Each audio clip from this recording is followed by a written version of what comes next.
Hey fellas, good morning. It's Monday. I believe it is the 13th of November. We're getting ready to put our Christmas tree right there. So we have to move our plants. I'm going to walk you out here. Boom, there's some of the plants that were in the front living room. Show you the back. I'm going to try to explain something to you about the next 3 to 5 years. And the title of this video will be, you're going to have to be able to defend yourself in the next 3 to 5 years. All right. So, sun's behind the trees, blue sky over there, cloudy on top of the mountains with a little blanket of clouds sitting on top of them.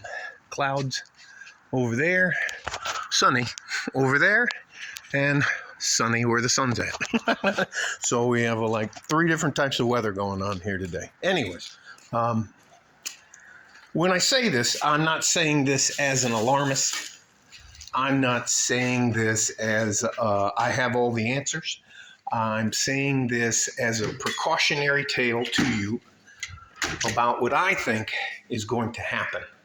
I consider myself a bit of a history buff, but not an expert. So let me set you down so I don't give you a seizure. I don't have a script, but I do want to talk about some things to you that I believe history is in the process of repeating itself. And it has to do with normalizing genocide.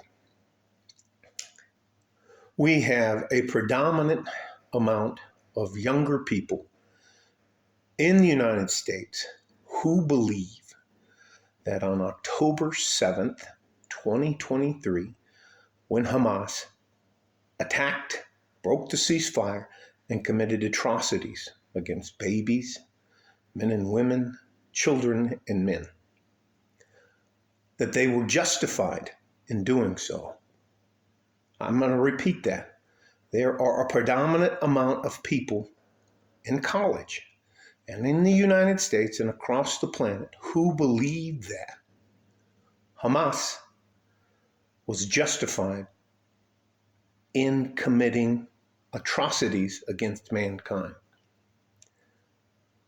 That is a bridge too far. That is getting to the point to where they're starting to see if they can normalize genocide. There is a phrase that they also use, from sea to sea, from river to sea, which means that they intend to completely wipe out the Israeli people. That is pure insanity.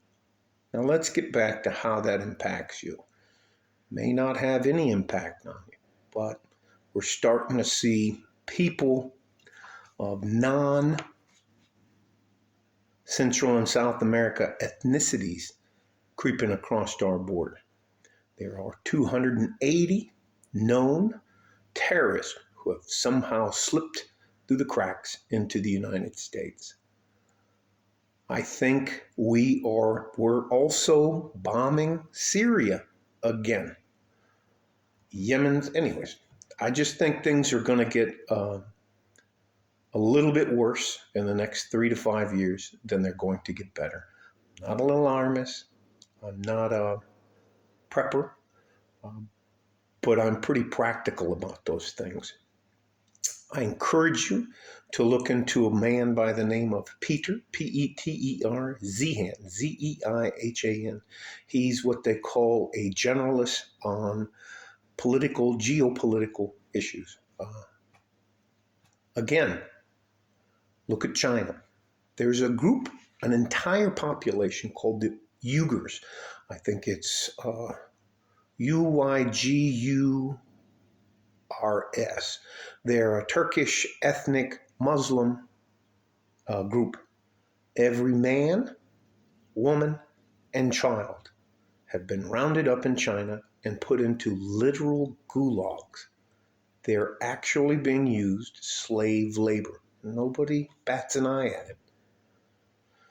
Think about the company Apple in China. They have to put these nets outside of the windows because the workers are being treated like slaves, and sometimes they try to commit suicide by jumping out of the windows. I think the company was called Foxconn, and they're just, because China's starting to collapse, they're going to, Apple, I think, is moving their stuff to Vietnam, and a lot of people who aren't out of China are moving out of China. Anyways, I'm not trying to be an alarmist. I'm telling you that I think you should be able to physically defend yourself and the people you love, and be prepared to do so in the next 3 to 5 years. I think things are going to get way uglier before they get better. Again, on October 7th of this year, 2023, Hamas committed human rights atrocities against babies, women, children, and men. And we have our students and people across our country, as well as across the globe, saying that it's justified. That's insane. And that is one of the steps the Turks did to the Armenians prior to Hitler figuring out that the world wasn't going to do anything about it. And he started World War II. All right? That's just my take on it. I'm not some crazy old man. I'm not a conspiracy theorist guy. But if you really step back and think about what Hamas did, they literally broke the ceasefire because they thought they were so oppressed that it was better for them to attack and cause horrible atrocities against babies, women and children, and men than to try to negotiate their way out of it. And they're getting support across the world for doing that. All right? Stay safe and healthy. And I'm not trying to be cryptic or anything else, but 3 to 5 years, you need to be able to defend yourself and the people that you love. All right? Stay safe and healthy. Take care of each other if you can. And if you can't, you have to take care of yourself. You're my future, and I want to see you succeed. I'm not going to take anything from you. Like a fort and a G-string from West Texas, El Paso. I'm out of here. Bye-bye.